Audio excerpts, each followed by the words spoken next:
et chacune les bienvenues pour notre culte que nous vivons un petit peu comme une retraite ce week-end dans la périphérie de Bruxelles avec l'église de Stockel et l'église de Braine-l'Alleud qu'on remercie encore d'être parmi nous. Alors nous vivrons ce matin une première heure de louange, témoignage et repas du Seigneur et puis on aura la joie d'entendre la dernière intervention de Stéphanie. Souviens-toi. Deutéronome chapitre 6 verset 7. Souviens-toi. J'ai cette semaine participé à un colloque avec des historiens et des théologiens sur la question de la mémoire. Et ce verset est revenu plusieurs fois pendant le colloque, souviens-toi. Et plusieurs historiens expliquaient la nécessité de sans cesse se réapproprier les souvenirs du passé, les archives, de les étudier, de les réanalyser, de les transmettre. Et ils disaient que pour eux, c'était non pas une question de passé, mais bien d'avenir. Relire son passé, le comprendre, sonder ce qui a été obscur dans l'histoire pour permettre un avenir plus lumineux. C'était un petit peu ce qui ressortait de leurs interventions. Et souviens-toi, c'est une parole prononcée par l'Éternel dans le livre de l'Exode et du Deutéronome, qui revient à plusieurs reprises. Le verset complet en Deutéronome 6, verset 7 dit « Souviens-toi des jours d'autrefois, remonte le cours des années, demande aux anciens de raconter le passé. » Un autre historien disait que le danger de ne pas retourner dans le passé, c'est que l'histoire bégaye, et j'ai beaucoup aimé cette expression, qu'elle se répète sans apporter du neuf, qu'elle tourne en rond, sans changer le cours des choses, sans ouvrir de nouveaux chemins. Et je pensais au parallèle évident avec nos propres petites histoires. C'est pareil pour nos vies. Nous avons besoin de retourner dans le passé, de revenir sur ce que nous avons vécu, de nous souvenir, de chercher. Et en tant que chrétiens, nous avons cette spécificité de chercher dans nos souvenirs la trace qu'a laissée la présence du Seigneur. Le psaume 77, versets 6, 7 et 12. « J'évoque le lointain passé. Je repense au temps d'autrefois. Je passe la nuit à réfléchir. Je médite et je cherche à comprendre. Je me souviens de ce que tu as fait, Seigneur. Oui, j'évoque tes merveilles d'autrefois. » Chercher à comprendre, évoquer la trace de l'action de Dieu dans nos souvenirs heureux, mais aussi douloureux. Ça nous permet d'avancer vers l'avenir fort de cette expérience, de cette relation. Changer par ces expériences, changer par la manière dont Dieu les a traversées avec nous. Et ce matin, nous voulons laisser la possibilité à quelques personnes de nous partager un souvenir, un témoignage, qui touchera plus particulièrement le thème de la présence de Dieu au cœur de ce souvenir, au cœur d'une épreuve traversée. Alors je voudrais vraiment remercier tous ceux qui ont accepté de témoigner. C'est pas facile à faire et on vous remercie parce que c'est une grâce et une bénédiction, un encouragement pour toute l'assemblée que nous représentons de vous entendre. Depuis le matin du monde jusqu'à aujourd'hui, chercher la trace de Dieu dans nos histoires fait jaillir une douce mélodie qui traverse les lieux et les temps, une tendre symphonie qui s'élève du cœur des vivants. Oui, tous les chants d'amour, Seigneur, sont écrits pour toi. Et nous voulons nous lever pour chanter ce chant ensemble.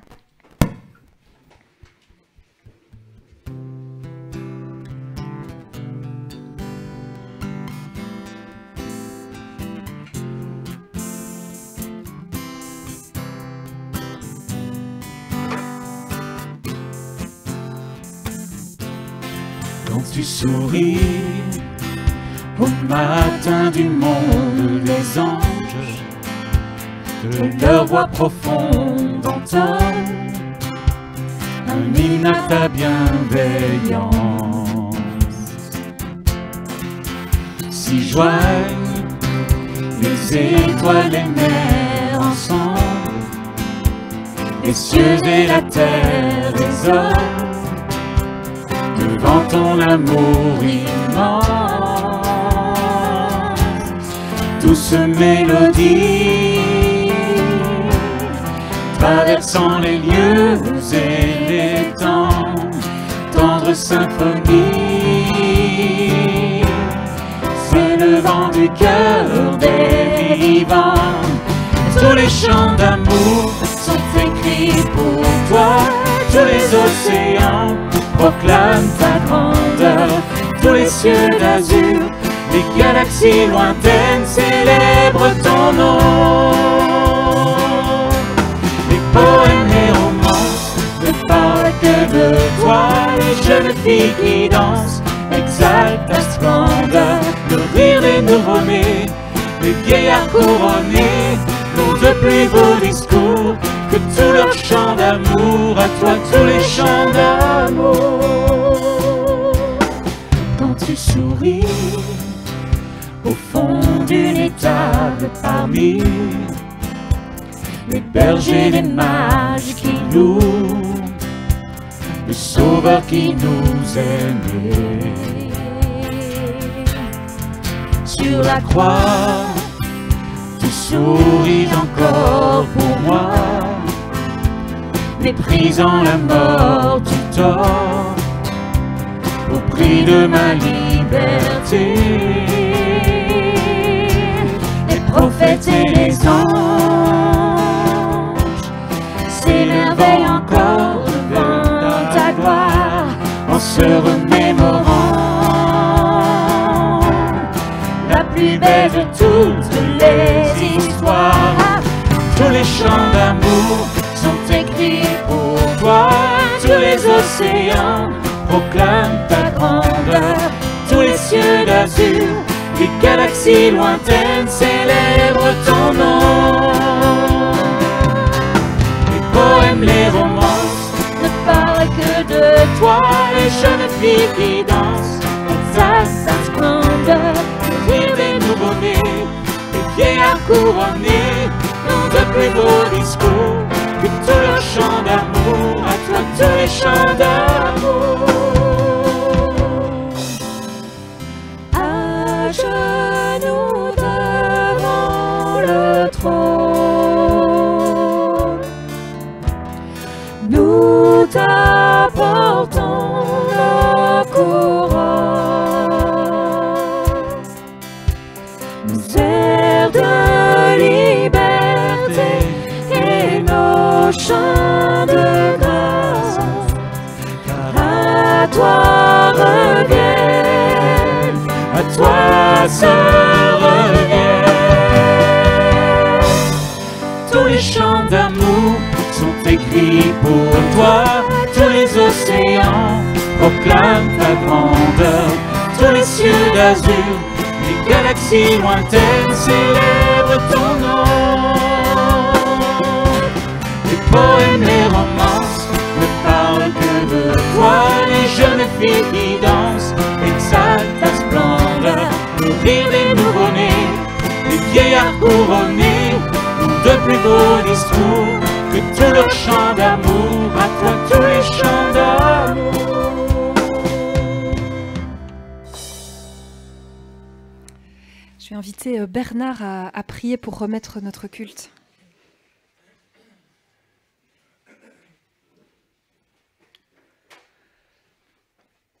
Seigneur, nous venons de le chanter en parlant du témoignage, ce que les galaxies disent pour toi. La Bible dit, les cieux proclament la gloire de l'Éternel. Et Seigneur, nous voyons aussi ta gloire dans un week-end comme celui-ci, les traces que tu laisses dans chacun d'entre nous. Et c'est ça qui fait la spécificité de ces retraites, c'est ta présence, c'est la présence, la marque que tu laisses en chacun d'entre nous, qui s'exprime par la grande bienveillance que nous voyons quand nous sommes ensemble, les vies transformées, le fait que beaucoup de choses se font toutes seules, tellement il y a de bienveillance, de soins et d'attention envers les autres. Et nous voulons te remercier pour ça, Seigneur. Remercier que ce soit ta marque et que aussi tu nous permets de nous rassembler en paix, en sécurité, sans devoir ruser ou se cacher, Seigneur. Merci pour ça. Et nous voulons te prier pour la deuxième partie de notre week-end, que tu continue à être avec nous, dans nos cœurs, dans nos vies, Seigneur. Dirige-nous, dirige tout ce qui se fait ici, parce que nous venons ici autour de toi, Seigneur. Te demandons ta bénédiction sur cette journée, sur tous ceux qui travaillent encore, ceux qui s'occupent des enfants, ceux qui vont prendre la parole. Seigneur, sois avec eux et sois avec ceux qui écoutent. Au nom de Jésus. Amen.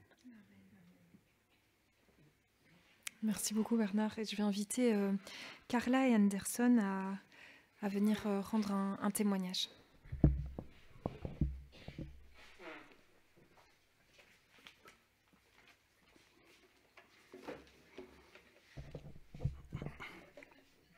Bonjour à tous. Tout d'abord,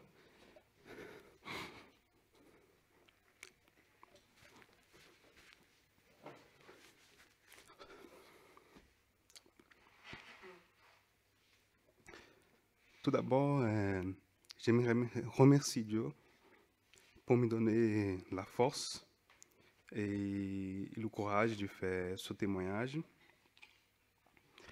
Je remercie aussi à l'église de Stockel pour cette opportunité de pouvoir m'exprimer devant vous aujourd'hui.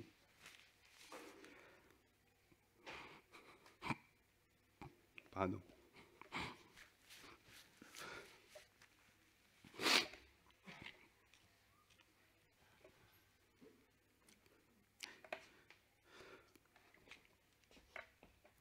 Écrire mon témoignage était l'une des premières choses que j'ai décidé de faire en sortant de l'hôpital. Mais je n'imaginais pas que ça allait être si difficile, car retourner dans le passé et vivre un cauchemar bien réel n'est rien de facile. Vendredi 5 juillet,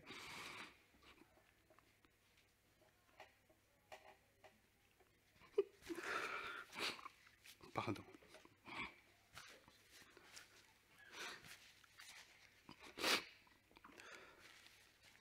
Désolé. 9h30, Love.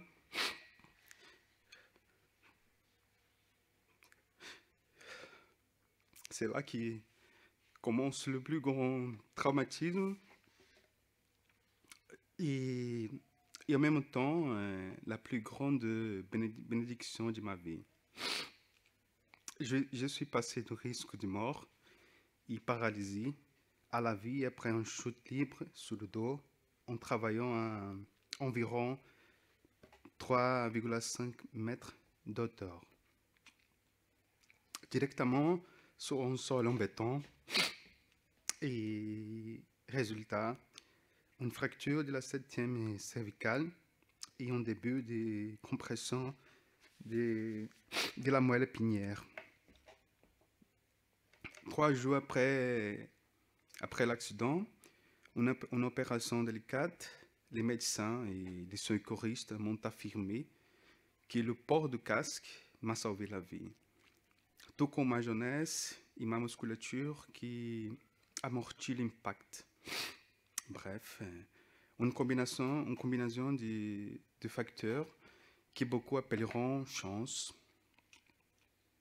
mais qui pour moi, c'est un miracle de Dieu.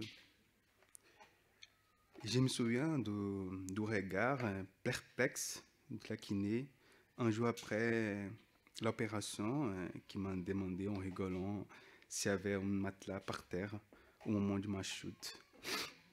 Pour moi, ce n'était rien d'autre que la main puissante de Dieu. Je n'ai pas de mots pour décrire la douleur et la peur que j'ai sentie. Des nuits sans fin, des journées interminables. La veille de mon opération, Sans force et seul dans ma chambre, la peur et l'angoisse étaient mes seules compagnies. Dans la douleur, j'ai supplié mon Dieu d'y m'aider et de me laisser toucher son vêtement sacré, comme la femme dans Matthieu 9 qui saignait depuis 12 ans avant d'être guérie en touchant le vêtement de Jésus. J'ai prié de toutes mes forces et j'ai pu sentir sa présence qui m'a donné du réconfort et une certaine paix. Aujourd'hui, je ne suis pas établi à 100%, mais j'ai la grâce d'être vivant. Je ne sais pas quel est le plan de Dieu pour ma vie, mais j'ai une totale confiance en lui. J'ai prié qu'il me façonne selon sa volonté divine.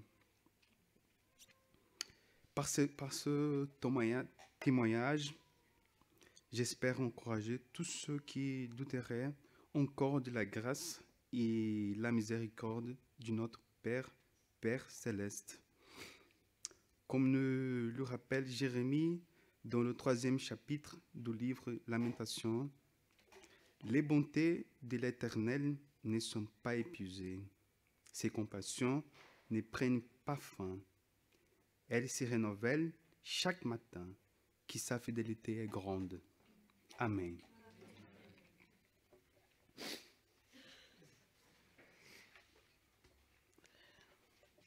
Merci pour les roses, merci pour les épines. C'est ce que je dis souvent au Seigneur pour exprimer la gratitude que je peux ressentir pour lui. Merci Audrey. Quelles que soient les circonstances, qu'elles soient plus ou moins heureuses. Mais de fait, il y a des épines plus pointues et piquantes que d'autres. Et cet accident, qui a bouleversé nos vies du jour au lendemain, fait certainement partie des événements qui m'ont enseigné le sens de la résilience. Grâce à lui, j'ai compris que même dans les moments les plus incertains, nous pouvons trouver une force insoupçonnée que seul Dieu peut faire naître en nous. Cette épine-là, aussi imprévisible que douloureuse, m'a également rappelé que chaque jour est un don divin qui n'est pas offert à tous, que la vie est fragile, donc précieuse, qu'il faut peut-être passer par le désespoir pour savourer la joie, par l'incertitude pour faire naître l'espérance, par le tourment pour apprécier la paix. Aujourd'hui, nous pouvons dire que cette épine nous a écorchés peut-être plus profondément que les autres, mais elle nous a aussi fait grandir dans la foi et transformer de l'intérieur. Elle nous a enseigné la patience, la confiance et la gratitude envers le Dieu des miracles. Car oui, il s'agit bien d'un miracle qu'il a opéré dans la vie d'Anderson, et pour cela, il y a notre éternelle reconnaissance.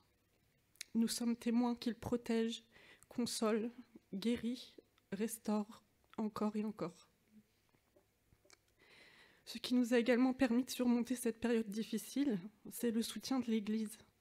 Merci à celles et ceux qui ont contribué à rendre notre peine un peu plus supportable et nos émotions un peu plus légitimes. Merci pour les prières, simples ou plus ferventes, pour les messages réconfortants, pour les visites chaleureuses qui ont illuminé nos journées, et enfin, pour la carte collective qui illustre à merveille la tempête que nous avons traversée. Pendant cette période éprouvante, malgré l'inquiétude et les nombreux points d'interrogation, un simple « je pense à vous » ou une anecdote personnelle rassurante nous ont transmis beaucoup d'encouragement, thème que nous avions d'ailleurs abordé ici même l'année dernière. Cet élan de bienveillance nous a fait connaître la véritable signification de la communion fraternelle que nous n'avions pas encore expérimentée avant d'arriver à Stockel. Sachez que cela a une grande importance pour nous deux, dont les familles se trouvent respectivement à 350 et 8000 km d'ici. Pour finir, je retiendrai de cette épreuve une chose essentielle qu'on a pourtant tendance à oublier. Les hommes forment des projets, mais c'est le Seigneur qui a le dernier mot. Lorsque la vie semble basculer, que les circonstances prennent un tournant inattendu, que nos certitudes vacillent, l'Éternel, lui, ne change jamais. Il est notre seul et même repère, hier, aujourd'hui et à jamais. Face à notre impuissance humaine, il nous révèle sa souveraineté et sa toute-puissance divine. Dans la difficulté, que chacun de nous puisse se souvenir que la foi est un chemin où Dieu marche aux côtés de ses enfants, parfois en silence, mais toujours avec amour et bienveillance. Il nous a accompagnés du début à la fin des événements. À lui seul reviennent la gloire et l'honneur. Amen.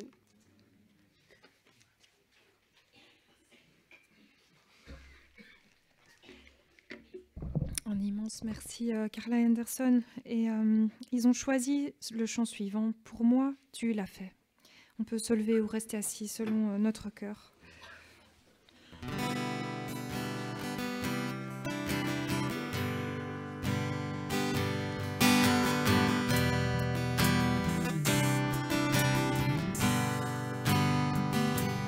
Même si pour moi tu devais t'abaisser pour porter ma vie et tout réconcilier, me montrer le Père qui m'a tant aimé. Je sais que pour moi tu l'as fait. Je sais que pour moi tu l'as fait. Même si tu devais quitter toute gloire,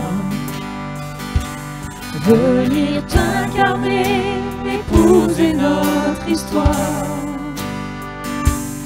au cœur de chaque homme, déposer l'espoir. Je sais que pour moi tu l'as fait. Je sais que pour moi tu l'as fait. Car mon Dieu tient toujours ses promesses, le courant de tendresse. Voici quel est mon Dieu. Car il fait toutes choses nouvelles, sa grâce est éternelle. Il a ouvert les cieux, voici quel est mon Dieu.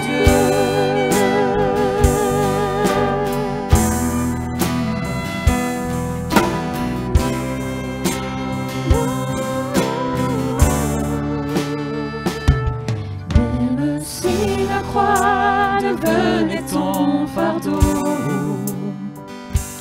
le poids de ce monde, l'oubli dans le tombeau,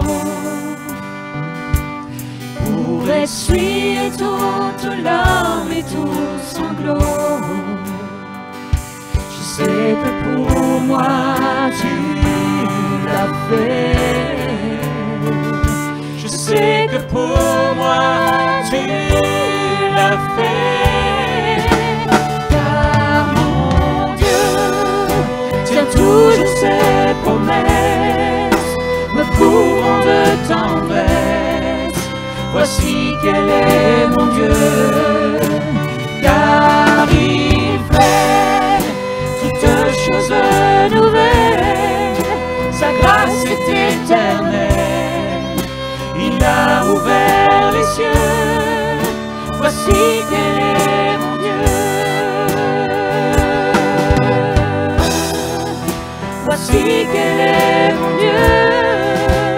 Oh, oh, oh. Voici quel est mon Dieu. Voici quel est mon Dieu. Oh, oh, oh. Voici quel est mon Dieu.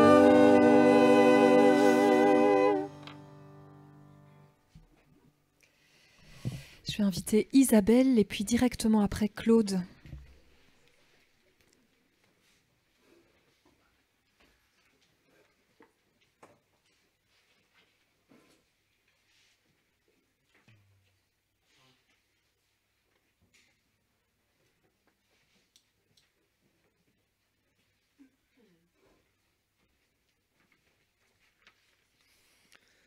Il y a plus de 27 ans, nous avons perdu notre première fille à la naissance, alors que j'étais à terme.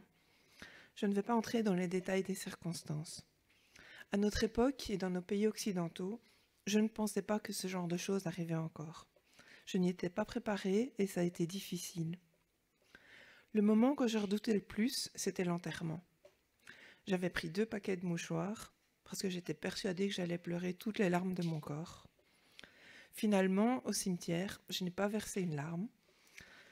Et après la cérémonie, lorsqu'avec mes parents, nous avons partagé notre ressenti, nous avions tous vécu la même chose. Nous avons ressenti une paix incroyable que nous ne pouvons pas expliquer et que je n'ai plus jamais expérimentée comme ça. Mais quand je repense à cette période de notre vie, c'est vraiment la première chose qui me revient, plus que la tristesse, c'est vraiment le souvenir de cette paix. Surmonter cette épreuve n'a pas pour autant été facile. La tristesse était toujours là et il a fallu réapprendre à vivre. Pour cela, Dieu se sert des autres qui nous entourent. Alors avoir un pasteur à la maison, c'est pas toujours un cadeau.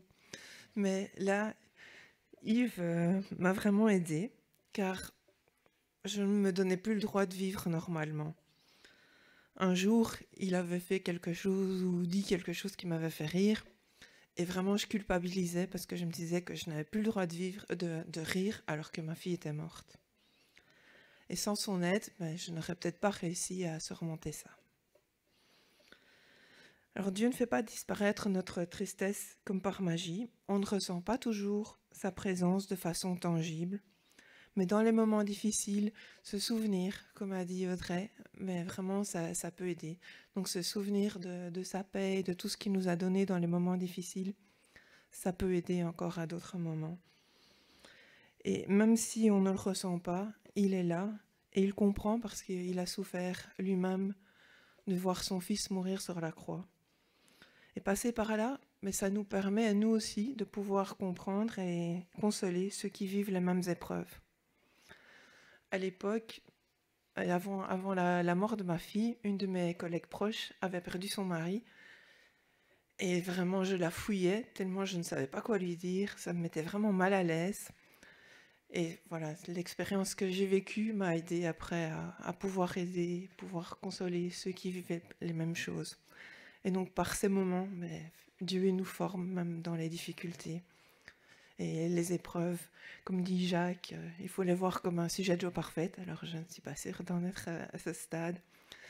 Mais en tout cas, voilà, avec les épreuves, même les moments difficiles, il nous forme et il nous apprend bien des choses. Voilà, merci.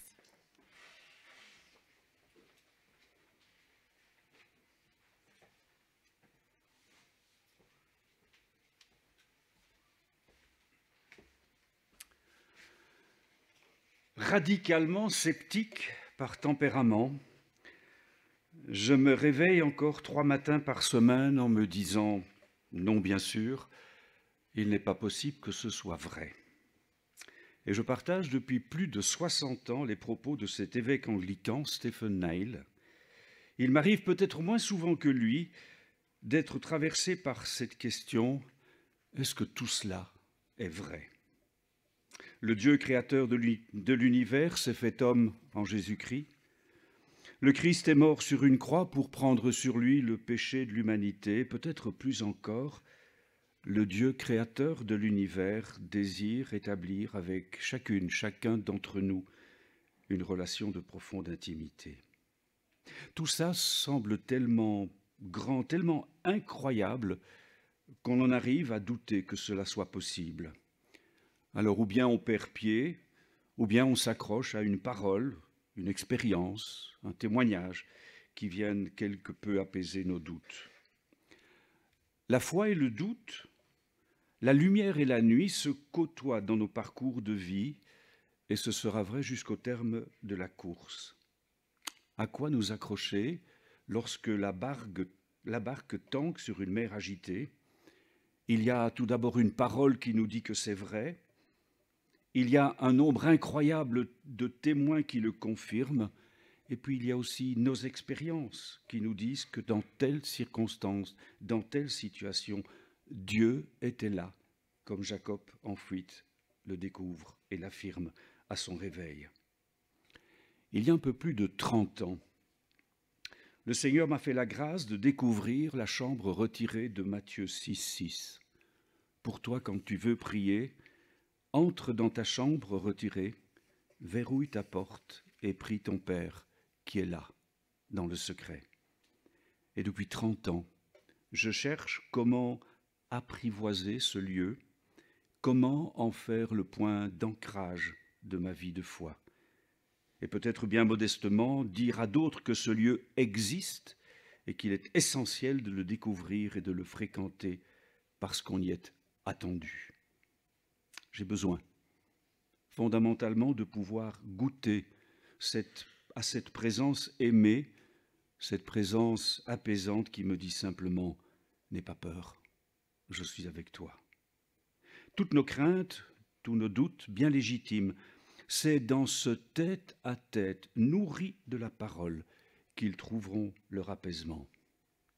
Et je conclurai ce témoignage par celui d'une jeune moniale des fraternités monastiques de Jérusalem, à qui l'on demandait si cela ne la dérangeait pas de renoncer à avoir un mari, à avoir des enfants, une famille bien à elle, et qui répondait avec un sourire lumineux. Mais il y a Jésus, et je le retrouve chaque jour dans l'Eucharistie. Et très modestement, je fais mien ces propos, il y a Jésus, et il m'attend chaque jour dans le secret de la chambre retirée de Matthieu 6. Je dis bien qu'il m'attend, parce que si lui est chaque fois présent au rendez-vous, il m'arrive trop souvent de manquer ce rendez-vous en n'ouvrant pas la porte pour le retrouver.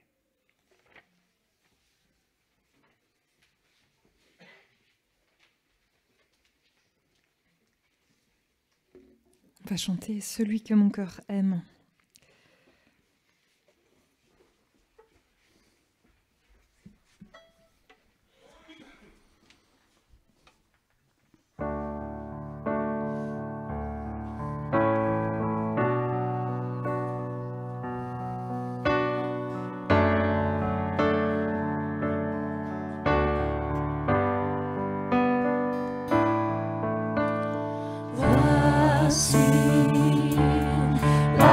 De mon roi, c'est à lui qui m'appelle, je cours avec joie vers toi, sa parole est ma joie, plus douce que le miel, c'est ma raison, oui c'est mon choix. Il est la vie, il est la voix. Chantez-le sur les toits. Magnifique, immutable est le Seigneur. Mon Dieu, mon Père, à jamais ma vie chantera ta splendeur. C'est toi que mon cœur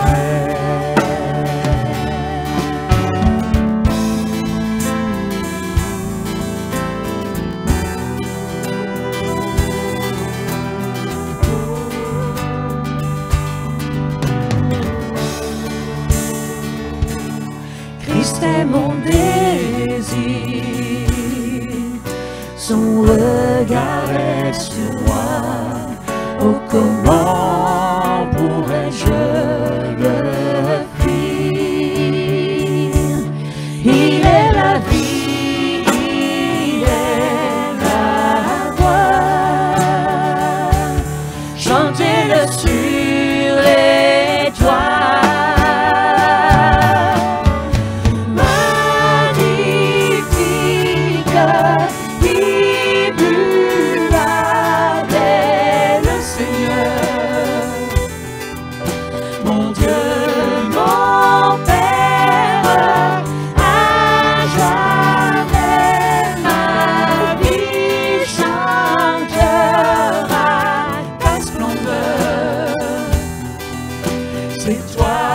que mon cœur magnifique, il loue avec le Seigneur. Mon Dieu, mon Père, à jamais ma vie chantera ta splendeur. C'est toi que mon cœur aime. Je laisse la parole à Joël.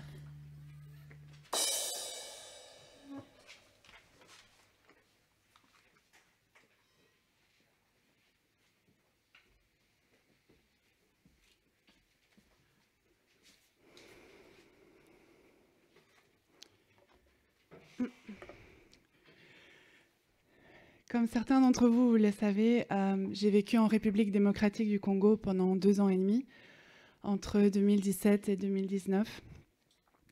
Ça a été une période très, très intéressante, de découverte incroyable et d'ouverture au monde, d'ouverture d'esprit, mais aussi une expérience de souffrance, de témoigner comme le mal est rampant et destructeur. Et au milieu de la souffrance de ce pays déchiré, j'ai aussi expérimenté la souffrance personnelle. Au travers de la solitude, j'étais loin de la famille, des amis, du harcèlement au travail, de l'épuisement, mais aussi, un peu comme certains peut-être, vous l'aurez lu, Le cœur des ténèbres de Joseph Conrad ou Apocalypse Now, le film. J'ai découvert la noirceur de mon cœur, les priorités mal placées, mon légalisme, mon éloignement de fait du Seigneur, la force de mes désirs égoïstes. Pardon, j'ai perdu mon texte. Bref, j'ai expérimenté mon cœur tortueux. Et alors, là, après tout le cumul, je me suis effondrée.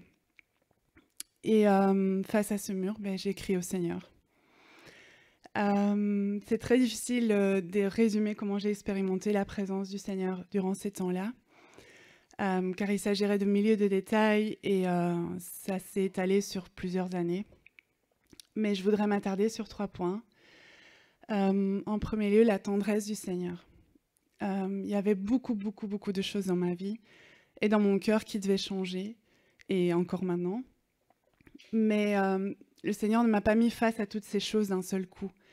Le Seigneur, il a tendrement guidé, il a soulevé une chose à la fois, il a transformé au fur et à mesure, il a changé mensonge, il a mis la vérité, il a guéri des blessures, mais il n'a jamais rien imposé. Il me mettait face à l'évidence de ce qui n'allait pas et il transformait quand j'étais prête.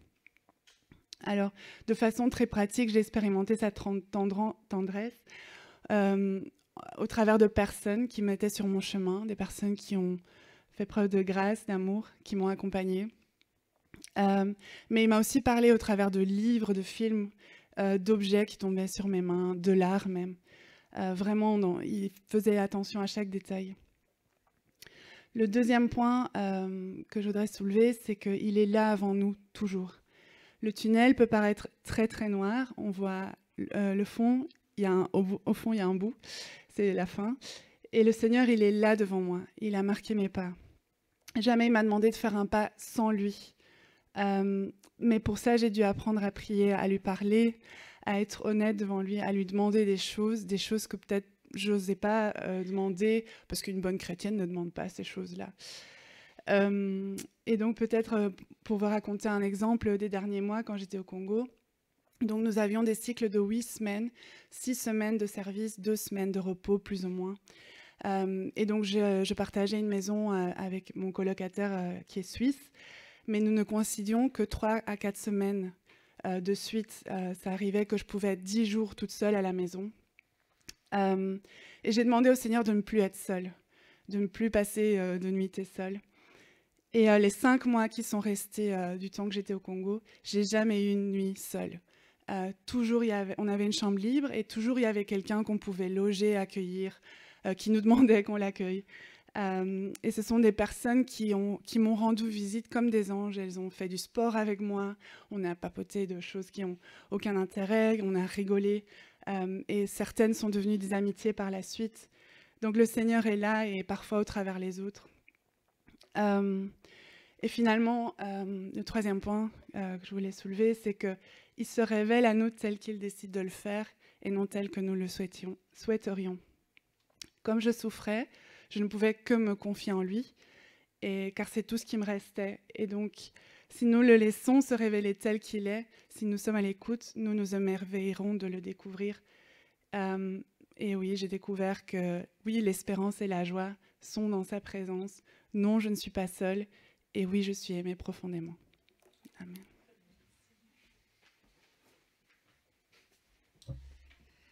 Là, et on va encore chanter un chant choisi par Joël. Crier à toi, on peut se lever pour chanter ce chant.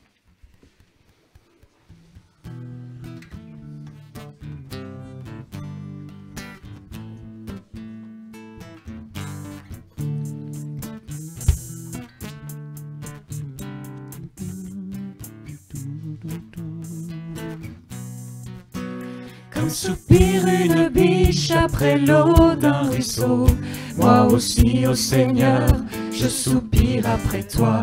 J'ai soif de toi, mon Dieu, d'être là devant toi, de venir dans ton temps, me présenter à toi, pour qu'enfin me reviennent les souvenirs d'antan, où heureux je courais vers ta maison. Je voudrais retrouver cet amour et ce feu, encore une fois brûlé, être fou amoureux de toi, attaché à tes pas, vibrer à ta parole et au son de ta voix, pour qu'enfin me reviennent les souvenirs d'antan, où heureux je courais vers ta maison. Je veux crier à toi, plutôt que de me plaindre, je veux compter sur toi, te louer à nouveau. L'espérance et la joie seront dans ta présence. Je veux crier à toi, mon Sauveur et mon Dieu. Montre-moi, ô Seigneur, chaque jour ta bonté, ta grandeur et ta grâce, et moi je chanterai celui qui de ma vie est maître, celui qui m'a choisi et qui me fait renaître, pour qu'enfin me reviennent les souvenirs d'antan, où heureux je courais vers ta maison. Je veux crier à toi, plutôt que de me plaindre, je veux compter sur toi, te louer à nouveau. L'espérance et la joie seront dans ta présence. Je veux crier à toi, mon Sauveur et mon Dieu. Je veux crier à toi, plutôt que de me plaindre, je veux compter sur toi, te louer à nouveau. L'espérance et la joie seront dans ta présence. Je veux crier à toi, mon Sauveur et mon Dieu. Mon Sauveur et mon Dieu.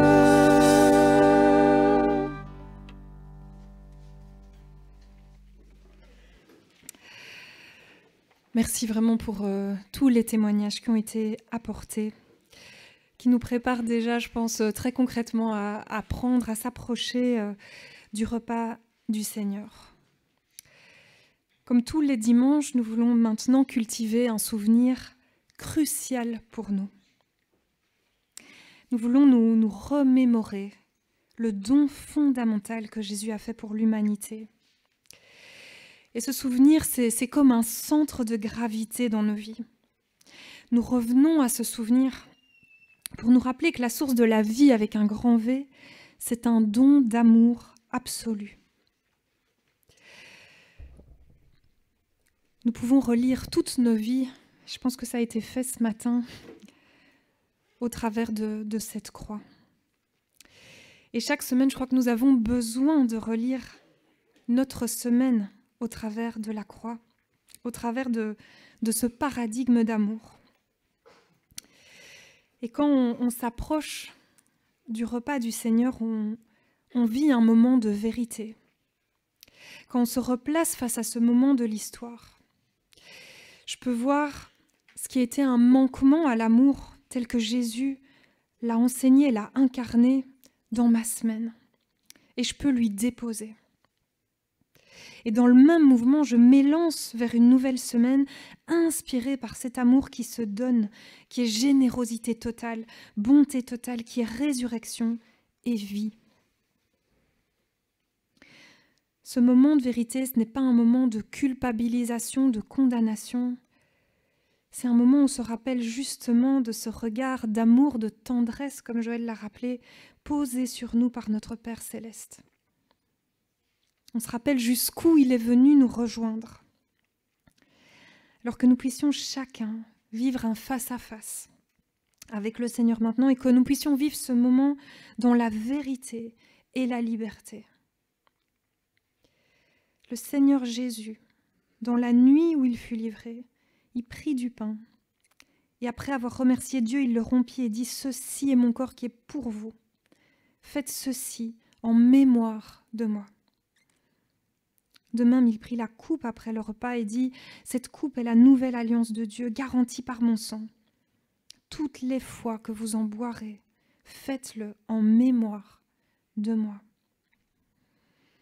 Je propose un temps de silence et puis nous chanterons « Je viens dans ta présence » et les 3 personnes qui ont été désignées peuvent maintenant distribuer le pain et le vin. Prenons d'abord un temps de silence face au Seigneur.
Je viens dans ta présence, Seigneur de l'univers. Rien n'a plus d'importance, rien n'a plus de valeur. Je viens chercher ton cœur, trouver ta volonté, tenir prosterné en chantant tes louanges. Ton nom est grand, ton nom est saint, ton nom est digne de louange. À toi l'honneur, à toi la gloire, à toi la puissance et la force.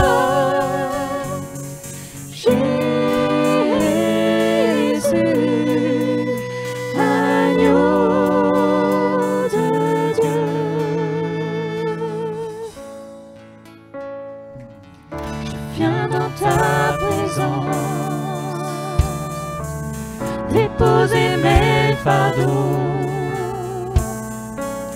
tout ce qui me retient de m'approcher de toi. Tu es mon bouclier, mon abri, mon seul bien. Vers toi, Seigneur mon Dieu, je veux lever les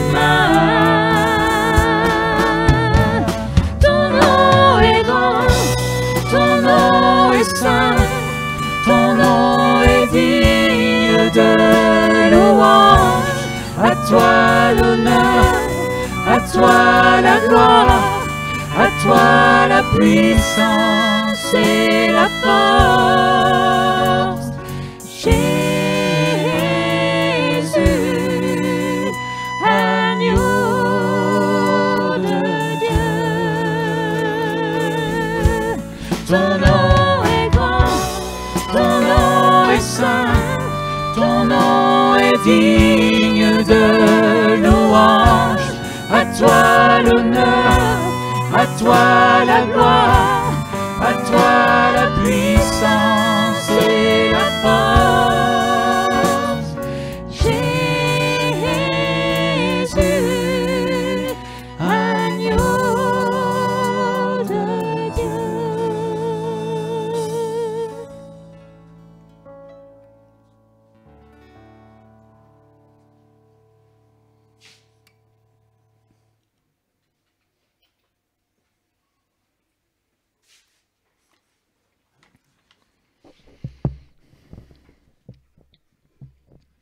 Seigneur, nous voulons vraiment te remercier pour le moment que nous avons déjà vécu ce matin.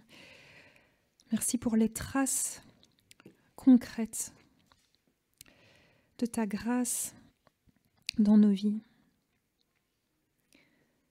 Merci pour tous ces moments où tu as rejoint notre histoire. Merci pour tous ces moments où tu as manifesté ta bonté, ta grâce, ta tendresse, ta protection.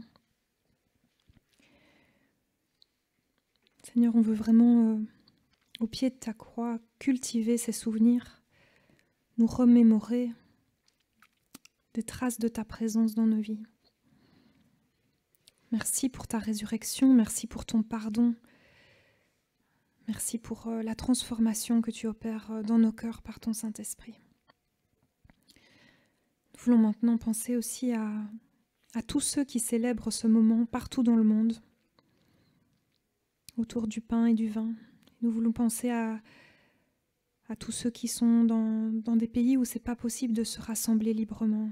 Nous voulons penser à tous ceux qui sont dans des moments de guerre, des moments de souffrance, d'intense détresse.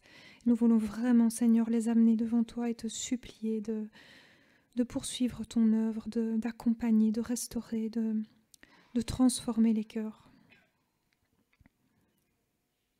Je te prie vraiment aussi maintenant d'ouvrir nos cœurs à l'écoute de ta parole, d'accompagner Stéphanie, de la guider, de l'inspirer. Merci Seigneur pour ta parole, merci pour ton enseignement. Au nom de Jésus-Christ, amen.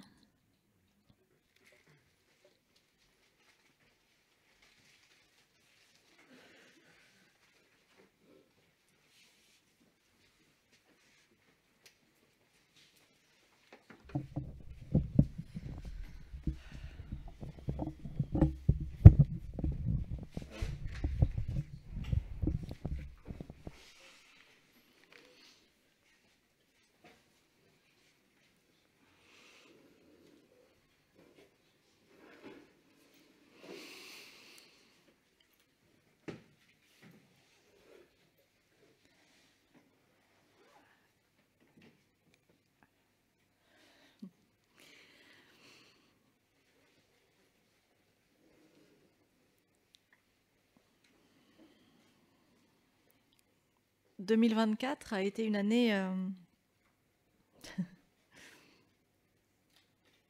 assez intéressante de bien des égards.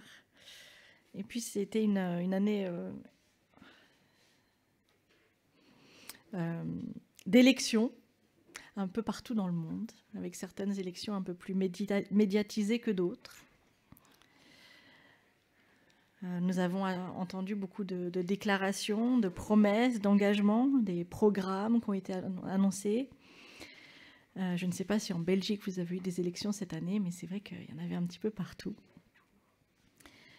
Et malheureusement, dans l'histoire du monde, rares ont été les souverains, présidents et autres ministres qui ont brillé par leur respect des engagements, des promesses qu'ils avaient faites.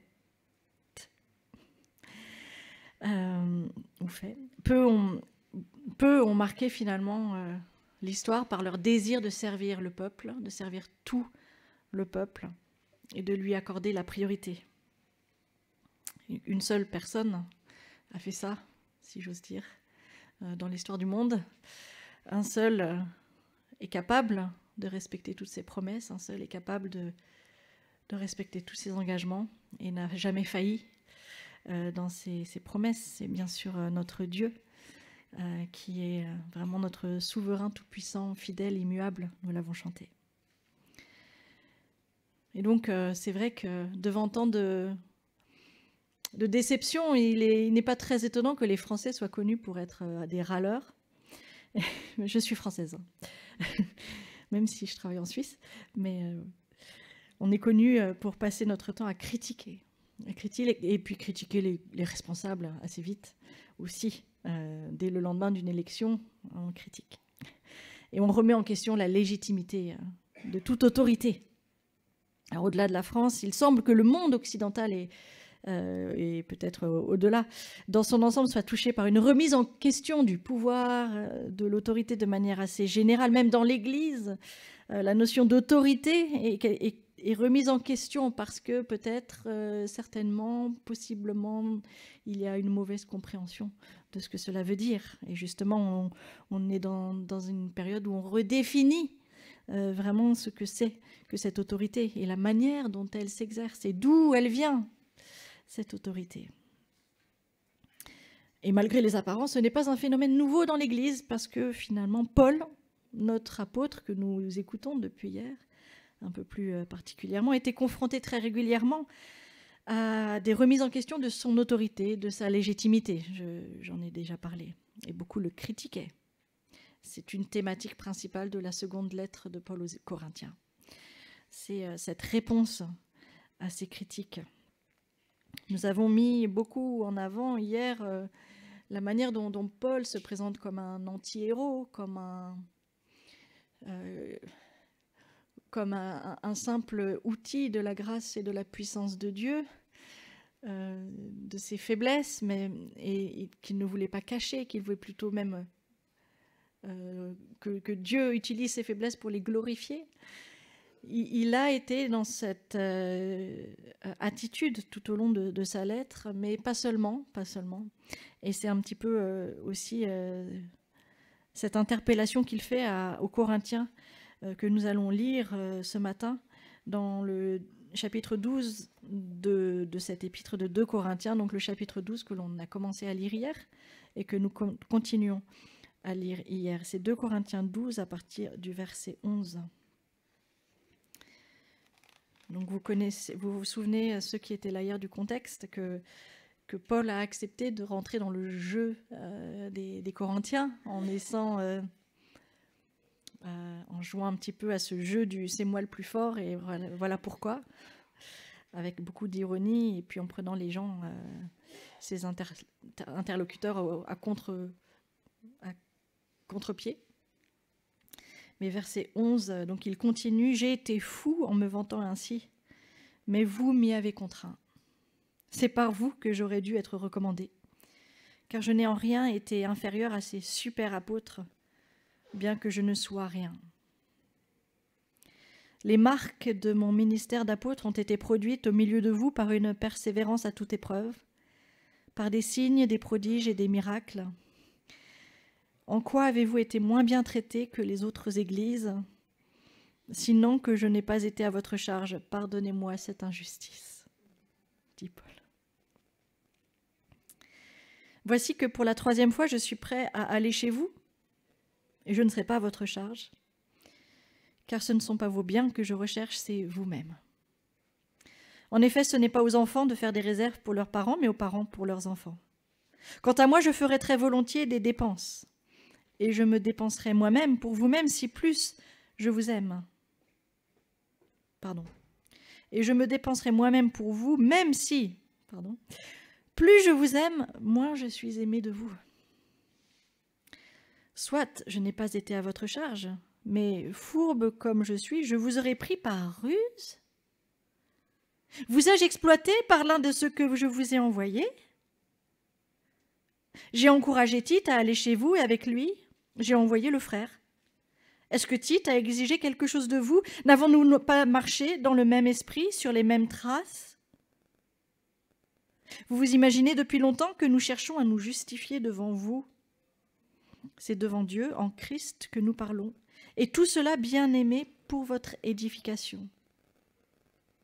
J'ai peur, en effet, qu'à mon arrivée, je ne vous trouve pas tel que je le voudrais, et que vous ne me trouviez pas tel que vous le voudriez. J'ai peur de trouver des querelles, de la jalousie, de la colère, des rivalités, des médisances, des calomnies, de l'orgueil, des troubles. J'ai peur qu'à mon arrivée, mon Dieu ne m'humilie de nouveau à votre sujet et que je n'ai à pleurer sur plusieurs de ceux qui ont péché précédemment et qui ne se sont pas détournés de l'impureté, de l'immoralité sexuelle et la débauche auxquelles ils se sont livrés. Oui, je vais venir chez vous pour la 3e fois. Toute affaire se réglera sur la déclaration de 2 ou de 3 témoins. Je l'ai déjà dit et je le répète, comme je l'ai fait lors de ma 2e visite, et aujourd'hui que je suis absent, je l'écris encore, à ceux qui ont péché précédemment et à tous les autres, si je reviens chez vous, je ne ménagerai personne. Puisque vous cherchez une preuve que Christ parle en moi, en effet, lui n'est pas faible envers vous, mais il est puissant parmi vous. Oui, Christ a été crucifié à cause de sa faiblesse, mais il vit par la puissance de Dieu. Nous aussi, nous sommes faibles en lui, mais nous vivrons avec lui par la puissance de Dieu pour agir envers vous. Examinez-vous vous-même pour savoir si vous êtes dans la foi. Mettez-vous vous-même à l'épreuve. Ne reconnaissez-vous pas que Jésus-Christ est en vous? À moins peut-être que vous ne soyez disqualifiés. Mais j'espère bien que vous reconnaîtrez que nous ne sommes pas disqualifiés.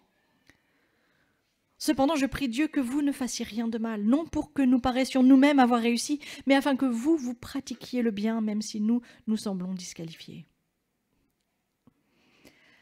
En effet, nous n'avons pas de puissance contre la vérité, nous n'en avons que pour la vérité. Nous nous réjouissons chaque fois que nous sommes faibles alors que vous êtes forts. Ce que nous demandons dans nos prières, c'est votre perfectionnement. Voilà pourquoi j'écris cela étant absent, afin qu'une fois présent, je n'ai pas à faire preuve de sévérité, conformément à l'autorité que le Seigneur m'a donnée, pour construire et non pour démolir. Pour le reste, frères et sœurs, soyez dans la joie. Travaillez à vous perfectionner, encouragez-vous, vivez en plein accord dans la paix, et le Dieu d'amour et de paix sera avec vous. Saluez-vous les uns les autres par un saint baiser, tous les saints vous saluent. Que la grâce du Seigneur Jésus-Christ, l'amour de Dieu et la communion du Saint-Esprit soient avec vous tous.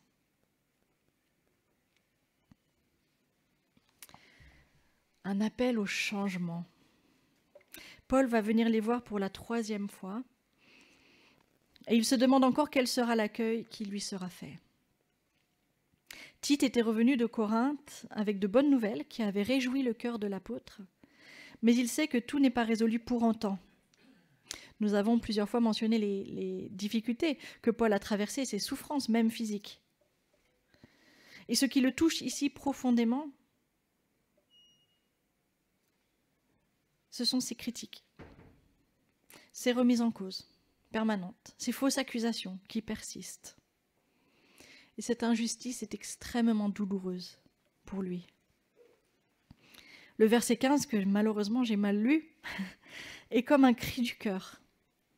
Plus je vous aime, plus je vous témoigne de mon amour, plus je vous montre à quel point je vous aime, moi je suis aimé de vous. Il a passé de longs mois à Corinthe, au milieu des Corinthiens. Il les connaît, ils le connaissent.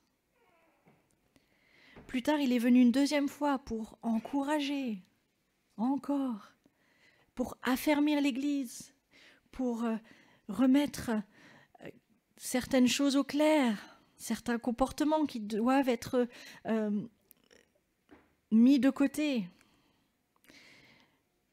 Il est venu pour encourager ceux qui sont querelleurs, jaloux, colériques, rivaux, médisants, calomniateurs, orgueilleux, ceux qui sèment le trouble dans l'Église. Et il est venu pour leur dire, mais laissez-vous transformer. On a beaucoup parlé de transformation déjà ce matin, à quel point Dieu nous transforme. À quel point Dieu nous a transformés, nous a accompagnés, nous a guéris et continue de le faire. Mais il le dit à ses frères et sœurs de Corinthe, mais laissez-vous transformer par Dieu, par l'Esprit de Dieu. Certains ont entendu Paul et se sont repentis, mais Paul sait que le cœur humain est bien versatile. Il se prépare à trouver une situation sur certains plans similaire à celle qu'il pensait, justement similaire à celle qu'il avait vue à sa deuxième visite. Son cœur saigne. Ce qu'il y a ici, c'est vrai qu'il y a de la virulence, de la sévérité dans les propos de Paul. Mais il y a un profond amour pour cette communauté qu'il veut voir changer par Dieu. Il écrit cette lettre en espérant qu'elle provoquera dans le cœur de ses bien-aimés le profond changement nécessaire avant sa venue. Il veut pouvoir arriver et pouvoir se réjouir avec ses frères et sœurs de l'œuvre que Dieu a accomplie dans leur cœur. L'homme est versatile, c'est-à-dire oui, ses opinions peuvent changer rapidement si elles ne sont pas solidement enracinées.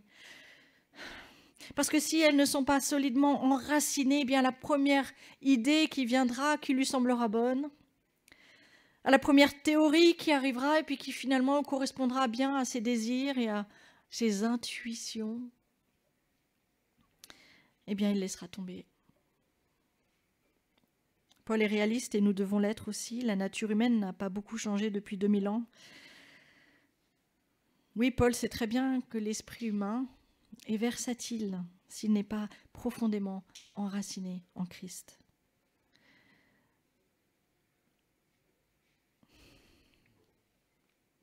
Nous sommes bien hésitants, bien changeants.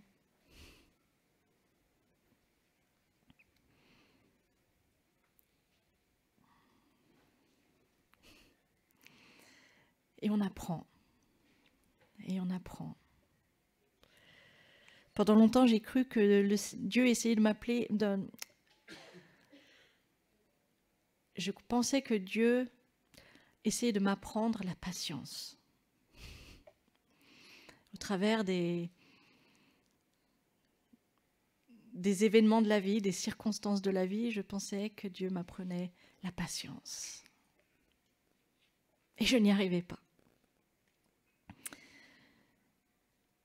Et j'étais souvent impatiente. Et jusqu'au moment... Oh non, je suis toujours impatiente. Oh. Mais à un moment, ça a fait tilt.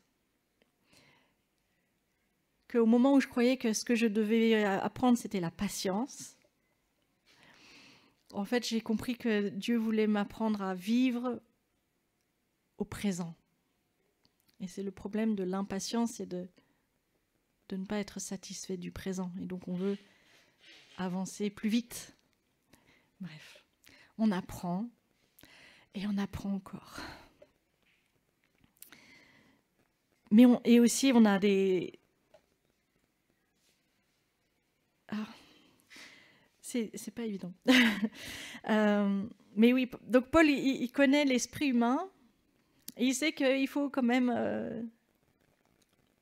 qu'il y a du travail et que ça prend du temps. Et qu'on voit dans l'Église, oui, on peut dire des choses avec beaucoup de virulence et de force le dimanche matin, et puis le lendemain, ça peut être vite oublié, même dès qu'on ferme la porte de l'Église. Quand j'étais adolescente, c'est vrai que souvent, j'ai eu plusieurs fois, je ne peux pas les compter, mais plusieurs fois, des soirs où je lisais ma Bible et je m'endormais en me promettant de demander le baptême à mon père le lendemain. Il y a eu plein de soirs comme ça où j'étais touchée dans ma lecture de la parole et je disais au Seigneur, demain je demande à mon père le baptême, parce que mon père était pasteur. Et à chaque fois, je me réveillais et je n'avais pas le courage de faire ce pas. Bon, l'histoire, dans mon cas, se finit bien. Je prenais une décision et je changeais d'avis dès le lendemain. J'ai fini par me faire baptiser. Mais cette histoire se finit bien. Mais la parabole des terrains que Jésus raconte dans les évangiles nous présente un tableau bien plus sombre. Elle nous parle de ceux qui acceptent, par exemple, la parole avec joie, mais qui, n'ayant pas de racines, abandonnent au moment de l'épreuve, abandonnent ce chemin. Ou de ceux qui entendent la parole, mais la laissent étouffer en cours de route par les préoccupations, les richesses et les plaisirs de la vie, et ne parviennent pas à maturité. Et cela semble être le cas de certains Corinthiens qui semblent avoir accepté l'évangile avec joie, ou de s'être repentis de leur voie, de leur mauvais chemin, leur mauvaise voie, lorsque Paul est venu les voir la deuxième fois, mais qui rapidement, leur désir d'importance, leur désir de grandeur a pris le dessus. Ils ont commencé à dénigrer Paul, ou alors leur repentance n'était qu'un vernis, une façade. Et ils sont repartis rapidement à leur vie d'avant. Un des plus tristes exemples de la versatilité humaine nous est présenté lors de l'arrivée à Jérusalem de Jésus. Juste avant Pâques, quelques jours avant, il monte sur le dos d'un ânon et la foule l'acclame, l'honneur, le célèbre en chantant « Hosanna ! Bienvenue à notre roi !» Et c'est la même foule qui, quelques jours plus tard, crie « Crucifie-le !»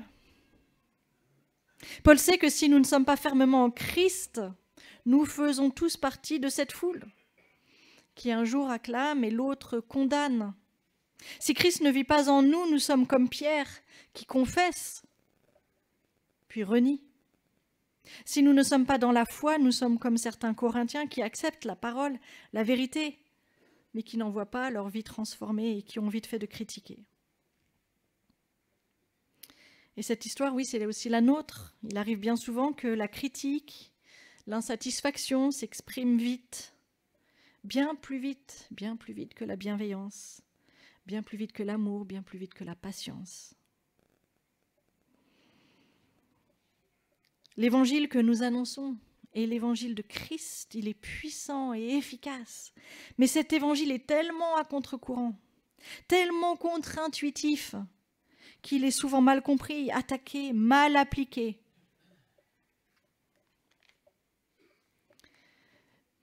Paul veut que tous arrivent à la perfection, il le dit. Il aspire à une édification de toute l'église de Corinthe. Il veut les voir embrasser à pleine main, étreindre à pleine main, accepter toutes ces bénédictions qui sont accessibles en Dieu, de cette vie que Dieu veut insuffler en eux, produire en eux. Il veut voir l'Église grandir, il veut aller les voir, il les prépare parce qu'il veut que les Corinthiens puissent voir aussi en lui son désir à lui de les servir, de leur être utile, de rétablir leur relation sur la base de l'amour de Christ. Il ne demandera rien, il n'attend ni gloire, ni honneur, ni même argent. Il n'a jamais profité d'eux ou utilisé son autorité à des fins personnelles. Il n'a rien à leur demander, rien à obtenir d'eux. Il leur dit la seule joie de vous voir transformés par la puissance de Jésus-Christ lui suffit. La seule joie de pouvoir se tenir peut-être un dimanche matin au milieu d'eux et d'entendre ces témoignages de la fidélité de Dieu, ces témoignages de la puissance de Dieu dans nos vies, sa paix qui surpasse toute intelligence. C'est pour ça qu'il est là. Il est là, il veut les voir grandir, il veut les voir transformer. Il veut cette émotion partagée, comme nous avons partagé ce matin, cette émotion partagée de voir l'Esprit Saint agir avec puissance au milieu d'eux, de les considérer comme frères et sœurs. S'il parle avec une certaine sévérité, c'est aussi avec beaucoup d'affection. Il reste ses frères et sœurs, mes frères et mes sœurs. Il souhaite préserver la communion en Christ, Son but n'est pas de détruire, mais de construire. Il ne veut pas écraser, mais il veut élever. Cette Église qu'il aime tant et que le Christ aime tant. Son désir est que cette Église de Corinthe, comme l'Église en général, croisse, grandisse, se développe pour arriver à la perfection. Le moment où tout fonctionnera parfaitement. Cette perfection à laquelle nous aspirons. Le moment où enfin tout fonctionnera parfaitement. Paul arrive au bout de sa lettre. Il s'y est montré vulnérable par moments, ouvert, authentique. Il s'est placé en position de faiblesse, une position finalement qu'il n'a jamais laissée, qu'il n'a jamais prétendu quitter. Il a pris un risque en se montrant faible ainsi. Il faut souvent du courage pour laisser apparaître ses propres faiblesses, alors que chacun a son lot de faiblesses qu'il aimerait désespérément remplacer. Oh, combien j'aimerais être beaucoup plus patiente. Oh, combien j'aimerais être tellement meilleure. Meilleure pasteur, meilleure femme, meilleure maman, meilleure tout, meilleure fille.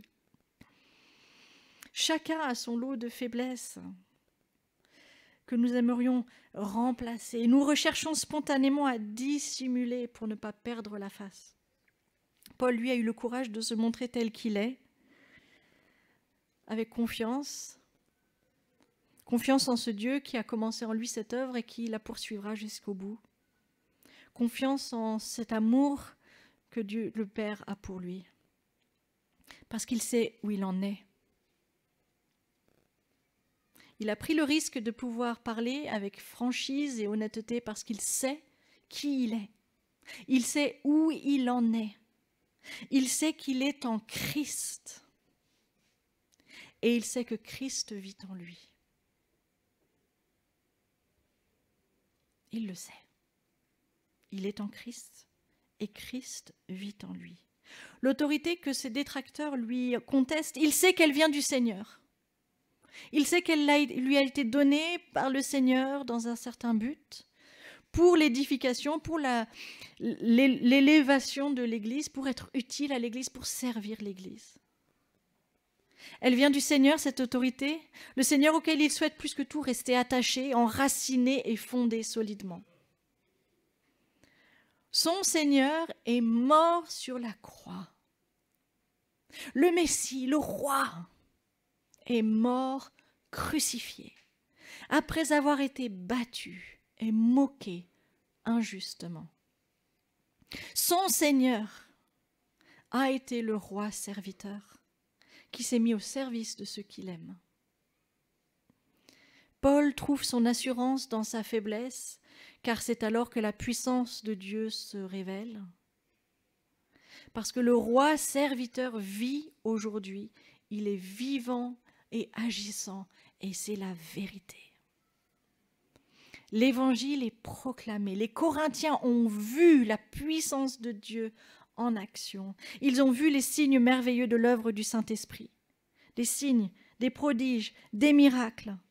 Les marques, les signes que lui, Paul, est apôtre de Jésus-Christ et que Christ vit en lui. Ils les ont vus, ils ont eu les preuves devant les yeux.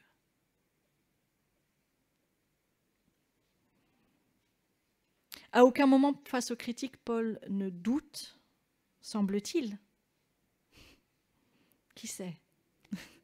Mais il reste humain, certes.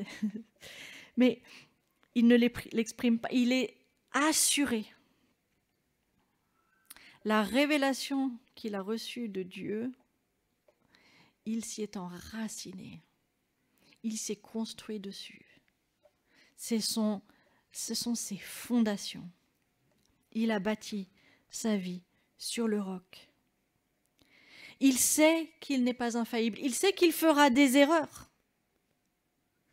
Il sait que le péché est toujours en lui, mais que Christ a pris le dessus. Christ est puissant, Christ vit en moi, Christ vit et nous aussi nous vivons en lui. Il nous donne la vie, le souffle de la vie et sa puissance s'accomplit dans la faiblesse. La puissance de ce roi serviteur est vraie et elle agit aujourd'hui. Et ainsi, Paul de poser la question, de reposer la question à ces Corinthiens. Au verset 5, il dit « Examinez-vous vous-même pour savoir si vous êtes dans la foi. Mettez-vous vous-même à l'épreuve. Ne reconnaissez-vous pas que Jésus-Christ est en vous ?» Paul a dit « Voici qui je suis en Christ. Je le sais. Christ est en moi, je suis en Christ. Et vous? Et toi? Dis-moi qui est Jésus pour toi. » Paul, en quelque sorte, dit « J'ai fait un autotest de ma foi. » C'est plus à la mode, les autotests, mais voilà, il y a eu un moment où c'était à la mode. J'ai fait un autotest de ma foi. Il est positif. Et c'est une bonne chose. Et toi? Fais un autotest de ta foi. Il le dit, et vous, examinez-vous. Vérifiez votre connexion avec Dieu en utilisant l'outil de diagnostic qu'est la parole de Dieu. Teste ton attitude, ton cœur, tes paroles, tes pensées. Il n'est pas question ici de perfection, mais juste de faire un contrôle de temps en temps de l'état de son cœur et de son âme. Il s'agit de vérifier tout simplement que les signes qui indiquent si la vie de Christ, le crucifié et ressuscité, sont bien présents. Y a-t-il des signes de vie dans ma vie? Un souffle, un battement de cœur. Le cœur bat-il toujours au rythme du cœur de Dieu? Un cœur qui bat, une respiration, un souffle de vie. Paul dit en Romains 8, verset 9, que si l'Esprit de Dieu habite en vous, vous êtes animés par l'Esprit. Vous êtes animés par l'Esprit de Dieu. Alors vous me direz quels sont les tests à faire? Comment peut-on percevoir les signes de vie? Est-ce que c'est comme les différents points testés lors d'un contrôle technique d'une voiture où il y a environ 150 points de contrôle dans une voiture pour savoir si on passe le contrôle technique? Est-ce qu'il y a un formulaire à remplir avec un résultat qui dépend du nombre de ronds, d'étoiles et de carrés cochés? Et à la fin, on vous donne un peu une idée de là où vous vous situez. Est-ce qu'il existe un appareil pour mesurer, comme un tensiomètre, un électrocardiographe? Rien de cela. Le test principal, c'est Dieu qui l'opère, car seul son regard sur nous est vrai, seul son regard sur nous est pur, seul son regard pour nous est bon, parfait, saint et juste. David, le roi David, fait cette prière au psaume 139. « Examine-moi, ô Dieu, et connais mon cœur. Mets-moi à l'épreuve et connais mes pensées. Regarde si je suis sur une mauvaise voie et conduis-moi sur la voie de l'éternité. Examine-moi, mon Dieu. Connais mon cœur. Teste-moi. Montre-moi. Montre-moi si je suis sur une mauvaise voie et là où il faut que je change. » Oui, c'est Dieu, le premier, le seul, qui est le juste juge sur notre vie. Demandons-lui de nous ouvrir les yeux au moyen de la Bible et de son esprit. Et alors, écoutons ce qu'il a à révéler sur nous-mêmes. Oui, le premier test, c'est vraiment Dieu, l'Esprit de Dieu, qui l'opère.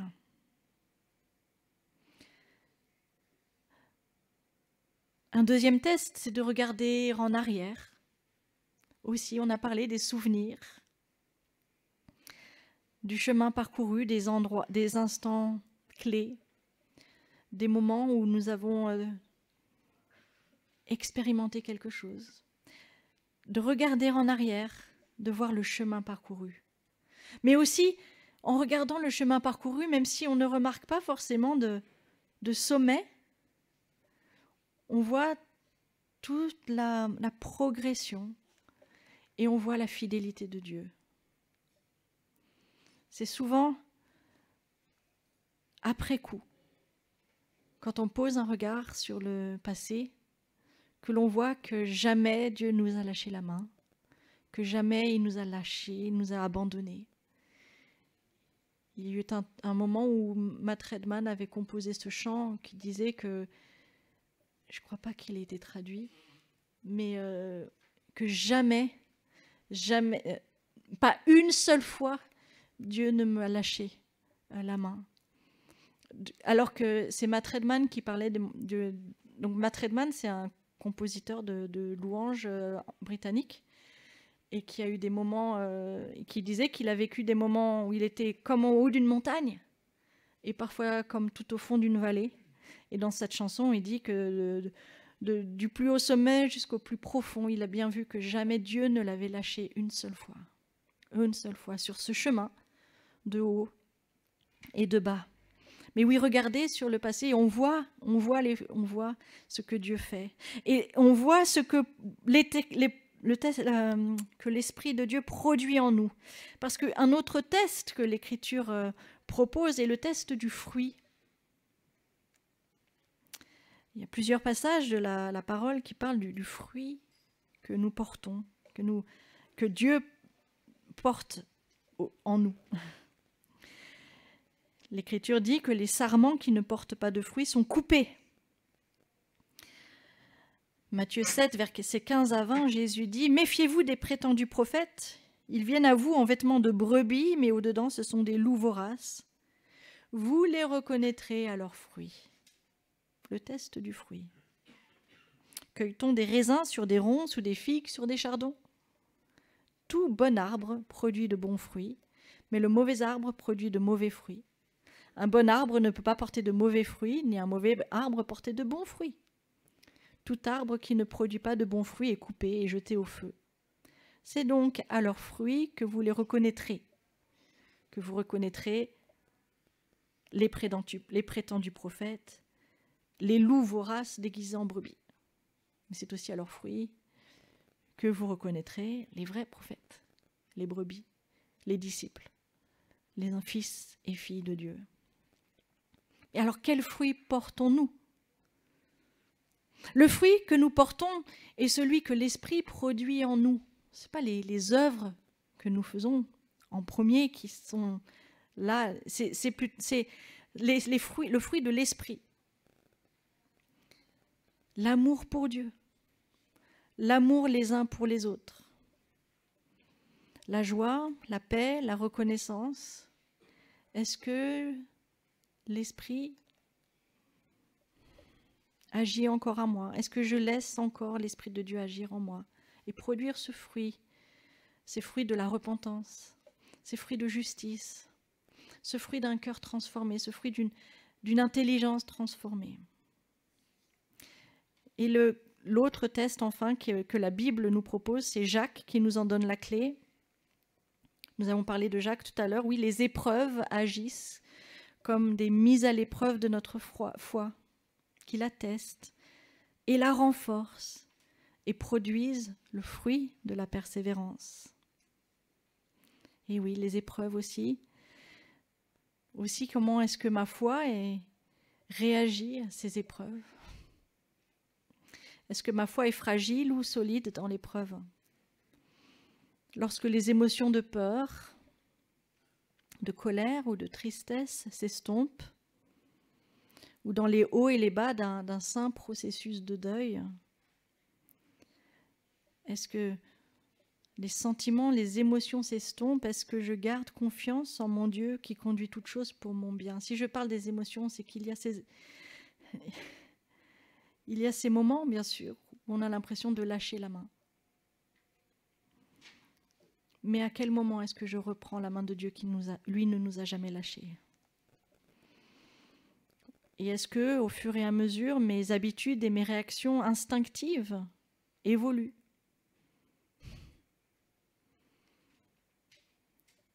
Toutes sortes de questions que l'on peut se poser.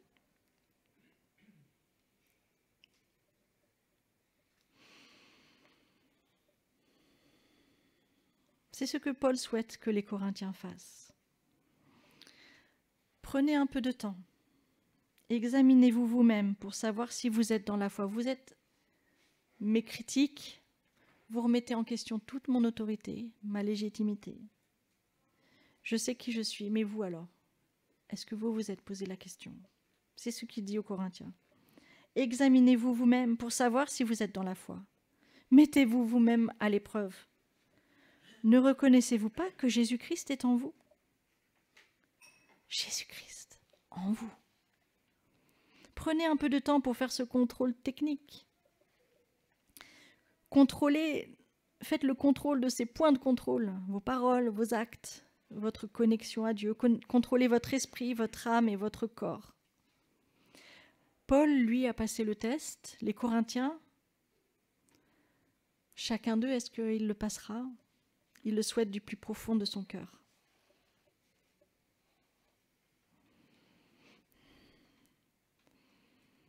Et si je ne pense pas passer le contrôle? Et si je pense que je ne vais pas y arriver à passer ce contrôle, que se passe-t-il, me direz-vous? Lorsque nous nous retrouvons face à face avec ce que nous sommes, nous pouvons être vite découragés. Mais ne nous décourageons pas devant les faiblesses qui perdurent, le manque de progrès apparent. La faiblesse n'est pas l'équivalent d'un manque de puissance. La faiblesse ne veut pas dire échec. Dans sa première lettre, Paul écrivait aux Corinthiens « Considérez, frères et sœurs, votre propre appel. Il n'y a parmi vous ni beaucoup de sages selon les critères humains, ni beaucoup de puissants, ni beaucoup de nobles. Mais Dieu a choisi les choses folles du monde pour couvrir de honte les sages, et Dieu a choisi les choses faibles du monde pour couvrir de honte les fortes. Dieu a choisi les choses basses et méprisées du monde, celles qui ne sont rien, pour réduire à néant celles qui sont, afin que personne ne puisse faire le fier devant Dieu. » C'est peut-être un refrain de tout le week-end, c'est que les faiblesses ne sont pas signes d'échec, les faiblesses ne sont pas signes d'un manque de puissance. Les faiblesses sont juste une réalité de notre condition, de qui nous sommes, et qui sont là aussi pour nous mettre dans une position d'humilité, pour laisser Dieu agir en nous et Dieu faire développer sa puissance au travers de nous.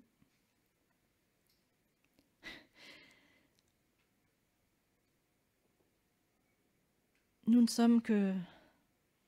avons du chemin à faire.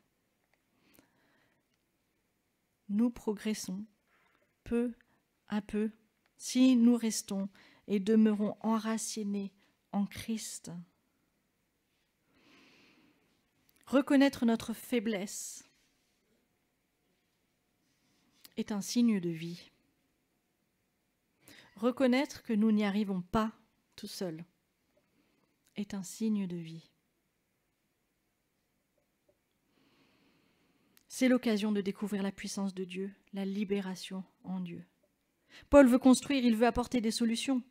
Paul ne veut pas écraser. Christ ne veut pas écraser et nous faire porter un fardeau qui n'est pas le bon, parce que nous avons l'espérance. Oui, l'Église, si elle est demeurée enracinée en l'œuvre de Christ et dans son amour, l'Église alors passera le test. Nous ne passons pas le test par nos propres forces, nous passons le test au travers de ce que Christ a fait et de ce qu'il a acquis définitivement pour nous. Oui, si je me confie en Dieu plutôt qu'en mes propres forces, si je me confie en lui plutôt que de me laisser décourager par mes manquements et mes faiblesses, et mon manque de patience, et mon manque de gentillesse, et mon manque d'amour, je peux le voir agir en moi, au travers de moi et autour de moi pour sa gloire.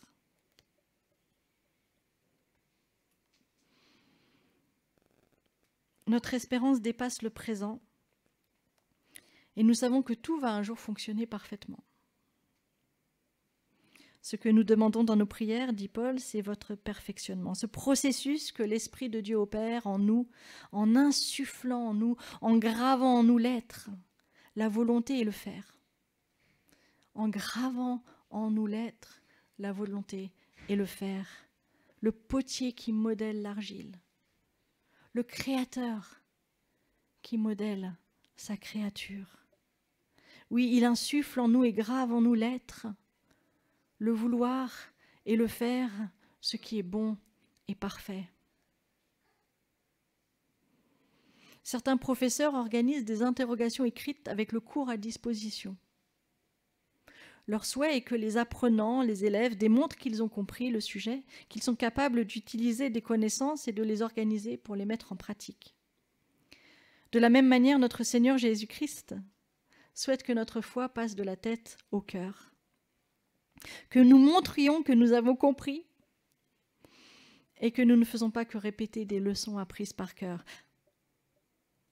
Des leçons apprises par cœur. Mais si, justement, des leçons apprises par cœur. Jésus souhaite que notre vie reflète ce que nous avons appris par cœur à connaître, afin que nous aimions Dieu, non seulement de toute notre intelligence, de toute notre pensée, mais aussi de tout notre cœur, de toute notre âme, de toute notre force, de notre vie entière. Et il insuffle, et il grave, et il travaille en nous.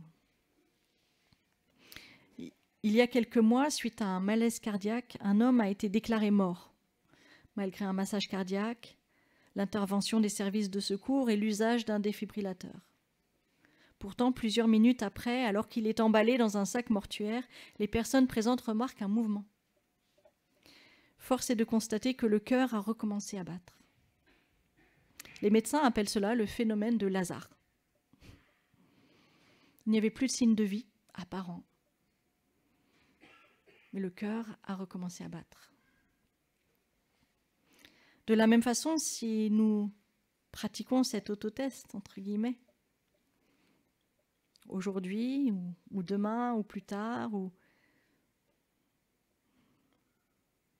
quel que soit le résultat, que notre foi soit ferme, bouillonnante et solide en Christ, ou que les signes de vie soient faibles, presque imperceptibles. Attachons-nous à la grâce de Dieu, qui ne permettra jamais que la flamme s'éteigne. D'un seul mot de sa part, d'un seul geste, de sa main bienveillante pleine de tendresse, le cœur peut recommencer à battre. À battre aussi fort qu'au premier jour, et nous l'avons chanté aussi tout à l'heure. De retrouver cette flamme d'un seul mot, d'une parole, d'un geste, d'un souffle, d'une respiration. Tout peut recommencer, tout peut repartir, la flamme reprendre aussi forte qu'au premier jour.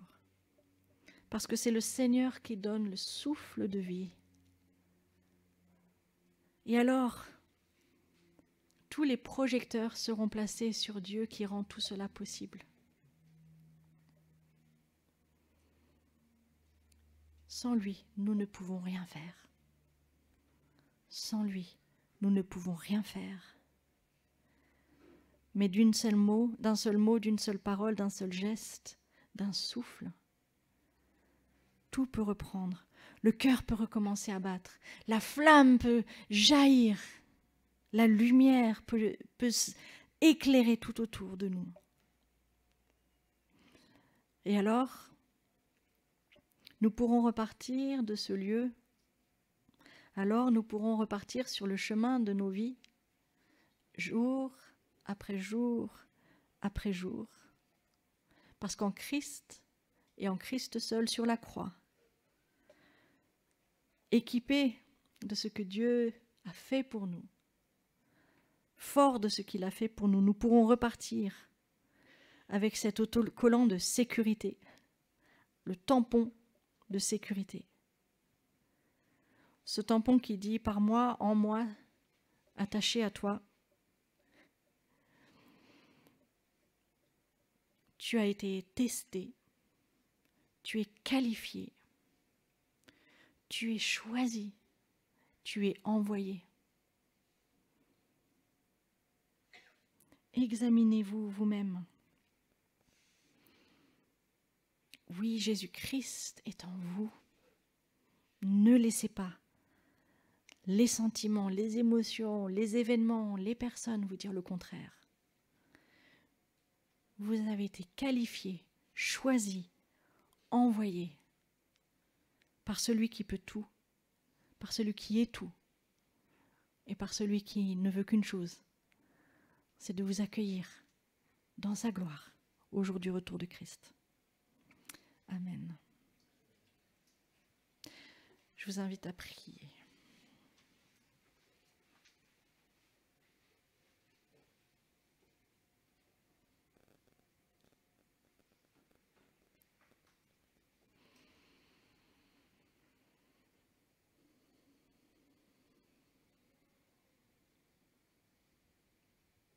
Notre Dieu, notre Père, nous te demandons pardon pour toutes les fois où nous sommes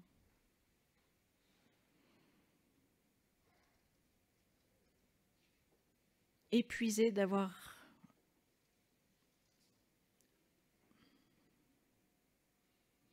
tenté de faire les choses par nos propres forces, où nous ne t'avons pas laissé toute la place.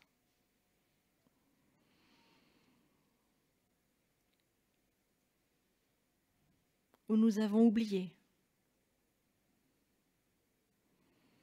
la force de ton amour.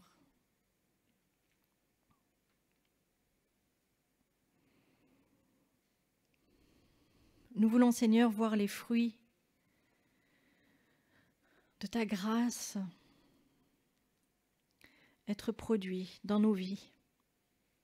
Nous voulons porter le fruit. Nous voulons crouler sous le fruit de ce que toi tu accomplis dans nos vies. Nous voulons partir là où tu nous veux, là où tu nous places, pour porter de ce fruit, pour témoigner de ton amour, de ta grâce, de ton pardon, de ta bienveillance, de ta patience, de ta douceur, de ton humilité. Refléter un peu de qui tu es. Permets-nous dans ta grâce de refléter un peu de qui tu es autour de nous. Et de ne pas nous laisser décourager sur le chemin. Oui, ton fardeau est léger. Nous voulons déposer à tes pieds nos fardeaux pour pouvoir prendre sur nous ce fardeau léger que tu nous donnes. Remplis-nous, Seigneur, à nouveau de ton amour. Remplis-nous à nouveau de ce sens, de cette conviction du pardon, de la grâce acquise une fois pour toutes. Et que rien de ce que nous pouvons faire nous fera que tu nous aimeras plus. Rien de ce que nous pourrons faire fera que tu nous aimeras moins. Nous sommes devant toi, Seigneur, reconnaissant, le cœur rempli de reconnaissance pour la manière dont tu nous accompagnes à chaque instant, parce que ce sont sur ces promesses que nous pouvons nous accrocher, parce que tu as autorité sur nos vies et que tu nous promets cet avenir radieux que nous attendons. Oui, nous ne sommes plus de ce monde. Nous sommes dans l'attente de cet avenir radieux avec toi, pour toujours et dans la gloire. Sois béni, Seigneur. Sois béni dans nos vies, que nos vies disent ton histoire, que nos vies proclament au monde ce qui est accessible en toi, ce qui est possible en toi. Amen.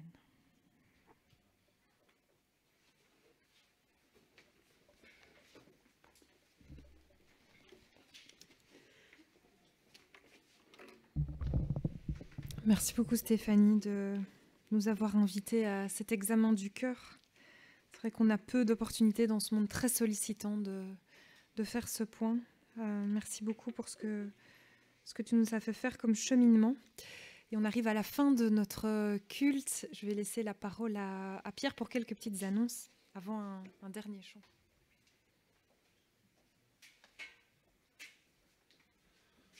Audrey nous a invités à faire mémoire. Alors faisons mémoire de cette photo. C'était l'année passée, au même endroit. C'est peut-être la dernière fois que vous verrez cette photo, parce que dans quelques instants, nous allons en faire une nouvelle.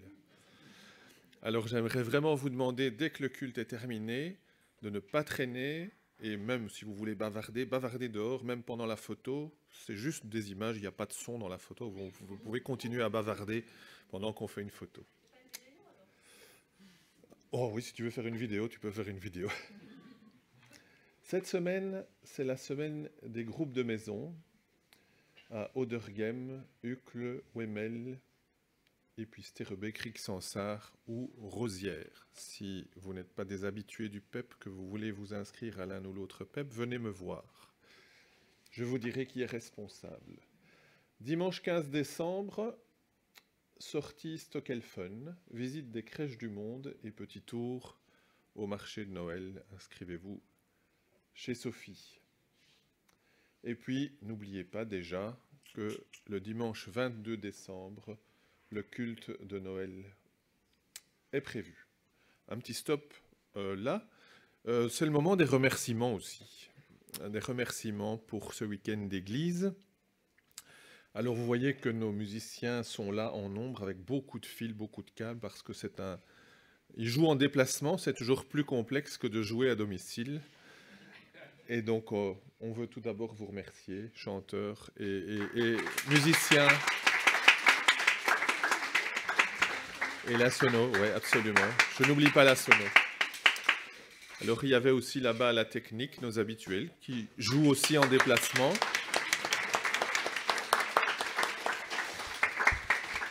Remercier Sophie et Sylviane qui se sont bien occupées des inscriptions.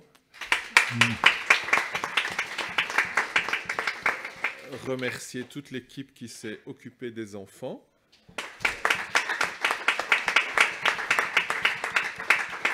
J'ai vu très souvent à la cuisine Jean-Claude, Josette, Sylviane et Suzanne également et plein d'autres. Merci à toutes celles et ceux qui ont installé les chaises, la salle. Merci déjà à tous ceux très nombreux qui, je suis sûr, vont prendre un peu de temps cet après-midi pour nous aider aussi à ranger. Et puis bien sûr, merci à Stéphanie pour sa visite en Belgique. Il faut savoir qu'aujourd'hui à Genève, il y avait une manifestation spéciale. Il y avait trois églises ou 4 églises qui se réunissaient pour faire le culte ensemble. Et voilà, tu as quand même choisi d'être avec nous, de relever le défi. Et on est très très heureux de t'avoir accueilli.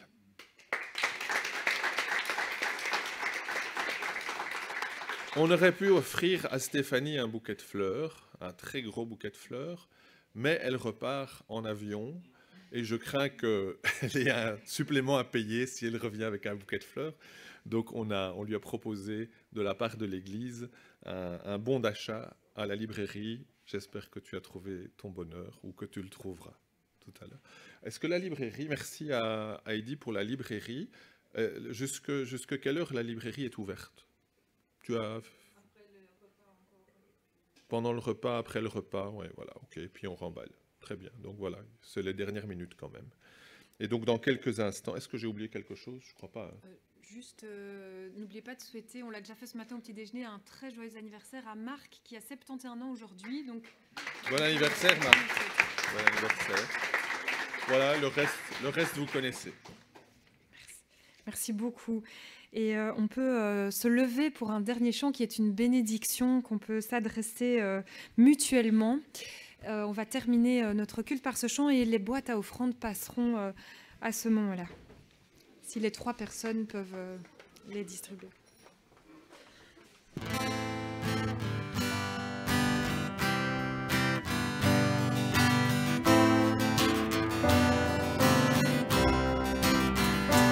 Que la grâce et la paix du Seigneur soient déposées sur vous, sur vos cœurs, et que sa lumière vienne éclairer vos vies par le nom de Jésus-Christ.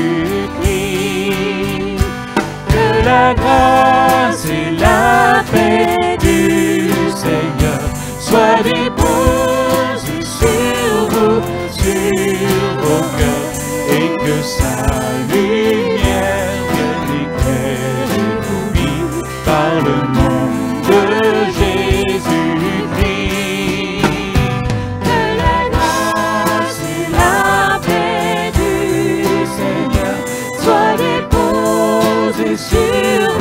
sur vos cœurs, et que sa lumière vienne éclairer vos vies par le nom de Jésus-Christ. On se retrouve dehors pour la photo. Merci à tous.